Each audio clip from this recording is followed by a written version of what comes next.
Imagine que a gente faça o seguinte. A gente vai para um segundo formato, e esse formato, que é um formato 02, ele siga a linha de ciclos. Ora, se a linha é de ciclos, raciocine comigo. Ciclo lembra círculo. E quando você pensa em um círculo, você não vai pensar em início, nem meio, nem fim. Você vai trazer a ideia de continuidade. E nesse momento que a gente fala muito, em uma situação de pandemia, de Covid-19, a gente precisa entender um destaque, o que a gente precisa ter em mente para ter uma trajetória de sucesso. E essa trajetória, não tenha dúvida que ela perpassa pela continuidade dos estudos. Então, apenas a título de exemplo, eu vou criar algo contextualizado aqui para você neste momento, para lhe dar a melhor qualidade que eu tenho, a melhor qualidade para você, tá certo? E você que não é aluna CERT, que está ouvindo esta aula, mas não tenha dúvida que o grande objetivo é o amparo. Você, quando estiver conosco, vai ter isso dentro da nossa plataforma, porque você, que é aluna CERT, já está com este acesso. E é justamente essa linha. Quando a gente pensa em um processo de uma competição por uma vaga no serviço público, quanto mais ferramentas você tem, quanto mais eficiente você é nos estudos, com certeza você vai lograr isso. Então, este é o cenário. No formato ciclos, o que é que eu vou fazer aqui? A mesma linha, a gente vai dividir em 14 pontos. C1 a gente vai chamar de português. C2 de raciocínio lógico matemático. C3 de informática. C4 de direito constitucional.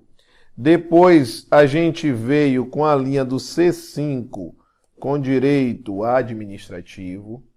O C6 já foi gestão pública. C7 já foi elaboração de redação. C8 já foi matemática. C9 envolveu a parte de servidores públicos. C10 já foi os direitos das pessoas com deficiência. C11 já foi o regimento interno de um tribunal. O C12 foi a parte da administração de recursos humanos, né, o RH, gestão de pessoas. O C13 já veio, eu vou até colocar aqui administração ou gestão de pessoas, para que não exista nenhum tipo de dúvida. Pessoas.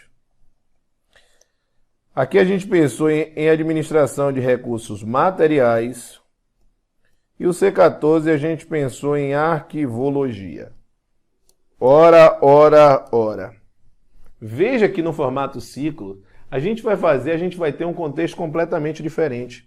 A ideia é que para que você vença cada ciclo de conteúdos, cada roda de engrenagem, você tem que estudar essas 14 disciplinas.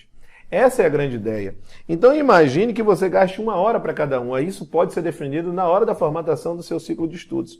Então qual é a ideia? Você começa aqui é C1, depois é C2, depois é C3, depois é C4, depois é C5, C6, C7, C8, C9, C10, C11, C12, C13 e C14.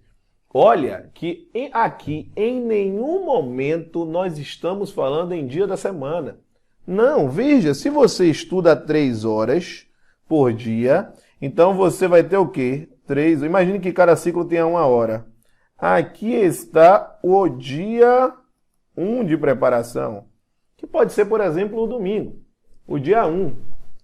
Alan, eu vou estudar mais 3 horas. Aqui está o dia 2. Mais 3 horas. Está o dia 3. Mais 3 horas. Está o dia 4. Mais 3 horas.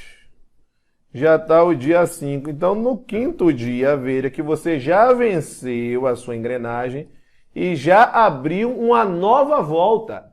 Essa é a ideia. Veja que eu não digo. Imagine que o dia 1 seja domingo e na segunda você ficou doente. Então o dia 2 já não vai ser a segunda, vai ser a terça. Mas isso pouco me importa, porque o formato de ciclos, ele não tem a ideia de paralisação, ele não tem a ideia de conteúdo estático. Então a ideia, quando eu penso no formato ciclos, este formato de organização de estudos, ele tem uma característica marcante. Ele é dinâmico. Então, esta é a base. Então, quando a gente raciocina esse cenário, a gente precisa conseguir formatar todas essas ideias.